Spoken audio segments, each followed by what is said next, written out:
Hey y'all, it's Kim. So this is part 15, like page 15 of the JFK files.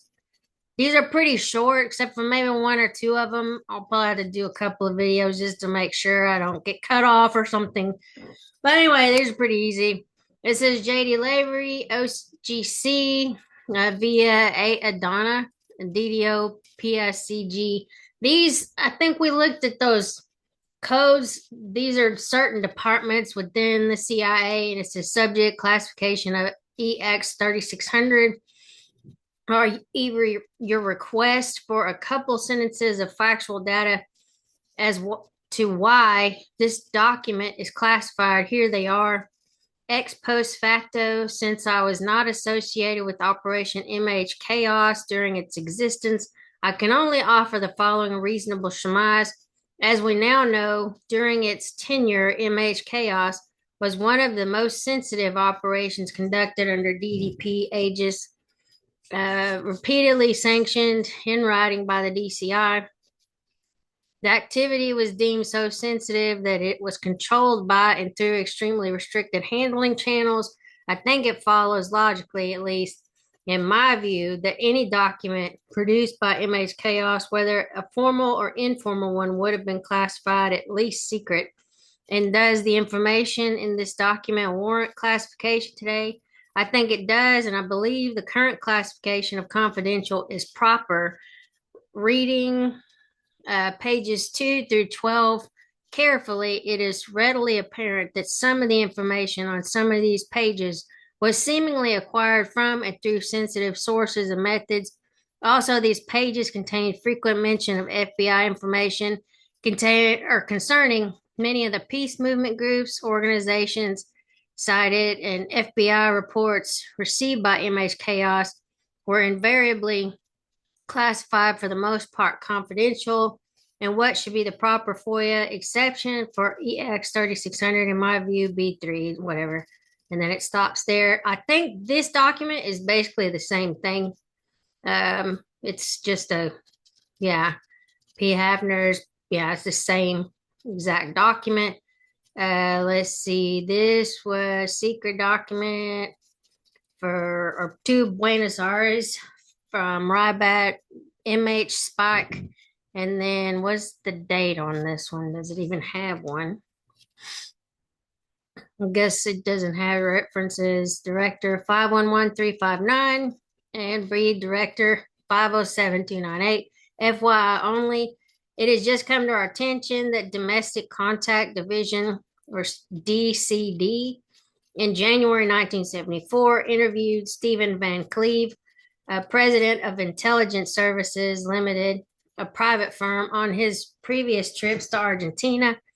The meeting resulted from Van Cleve's repeated request to meet with DCD representatives. Van Cleve's interview described mainly his activities in Argentina to organize a security force for Coca-Cola. Pouching station copy of report. DCD has been briefed on potential problems for Buenos Aires station inherent in Van Cleve and Council for the Americas involvement with Argentine federal police on matters related to terrorist kidnapping, and is advising their field officers or offices to avoid contact with Van Cleve in future. And then I don't see a date on here. Oh, maybe this is 4/4. No, no, that says 4/4/16. That's not it. This may have been something else that was, declassified that date. UH comments. It says reported trip to Washington, D.C. and Miami by Van Cleve and two Argentine police officers advised there no HQ's traces on Van Cleve, and something had states that he worked for. Oh, okay, Van Cleve, who had stated that he worked for CIA in Latin America under Coca-Cola Company cover, and that HQ's had no intention any use of Van Cleve. All right, so this is reference Stephen Van Cleve, Telecom Ms. Ames, maybe, and Pangburn, 8th of April, 1974. William D. Pangburn, Atlanta, probably regional office, the Washington field office, and ATL 5374.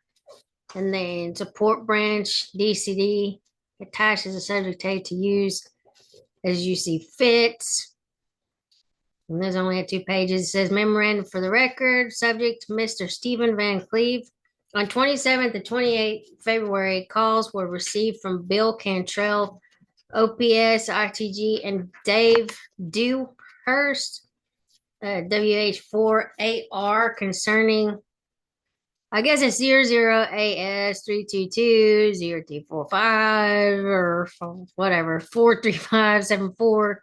Cantrell wanted to be sure FBI had information, and Dewhurst wanted to advise DCD that there was a file on subject, and DCD would be aware of some of his background.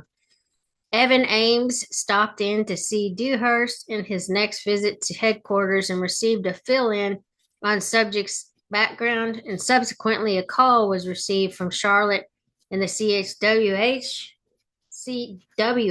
division office, extension 7350. It was imperative to determine the exact date of contact with Van Cleve. The CWH, through Legislative Council, had advised Congress on 7th of January 1974 that the agency had no contact with Van Cleve. Atlanta and Miami were contacted, and date of first contact was set at 25th of January 1974. Both offices were requested to provide a record of contact with Van Cleve. Atlanta had several hours of tape from first and second meeting, which Pangburn would have transcribed and forwarded for the record. Called John Peterson later and advised that WH has asked that tapes also be forwarded to headquarters for retention. We were advised that the congressional inquiry on Van Cleve resulted from a remark overheard at a cocktail party. Remember that? Don't go to the cocktail party running your mouth. Okay, anyway, I see congressmen doing that all the time, at least undercover sting videos I've seen. Anyway, the Van Cleve had commented that he was working with CIA undercover. Van Cleve was scheduled as potential witness of House Internal Security Committee. So House had inquired as to whether his appearance would embarrass the agency. As noted, response on January or 7th of January was that agency had no contact with Van Cleve. Lillian Grant, and then basically service branch control. All right, so this has 1 page. It's not very much. I guess European 8 or whatever. And then all of these codes up here, page 1 of 1. And this is October of 1974, probably Brussels here, 32587. Okay, yeah. Secret 221427Z, October of 74, staff, the site of Brussels, 32587, McInturf, acting, to Director N.I. Gale. Request any available derogatory information for passage to the Liaison and Military Armament Corporation, or the MAC, Marietta, Georgia. According to the Liaison, MAC recently shipped machine gun and pistol ammo to local firm named U.S. Army Surplus Guns and Ammunition. And that's basically the end of that one. A secret document. This is confidential. It's just got 1 page. It says 5th of August, 1976, memorandum for Chief Information and Privacy Staff, Frederick C. Randall, Chief DDO, Privacy and Information Coordinator, subject Edwin Anderson Walker, and the reference request number P-76-1140. The Directorate does not maintain a file on the subject or search of the records of this directorate revealed one FBI report as follows, which mentions subject: origin is Boston, Massachusetts. The date is 6th of December, 1972. Subject, Boston scientists and engineers for social and political action for the CESPA, Internal Security Revac, and then Bureau File 100459865, Field File BS 100423004. And then we saw this name, AF Adonna, and then Frederick C. Randall, and confidential. Let's see, I'll read this one separate. This one also separate. This didn't hardly have anything on it.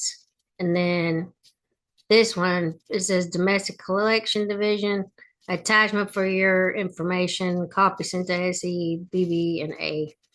And then Chris Hopkins to Ruth Eliff from Jim Harrison. The following OSG records are attached. And I guess that's what it is. And this contains information on Sturgis. And that's it, secret. So I'll do these other two separate. I'll add the links so you can go in there and look at them if you'd like. Anyway, that's what I got for you on this one. I'll talk to y'all later. See ya. Bye.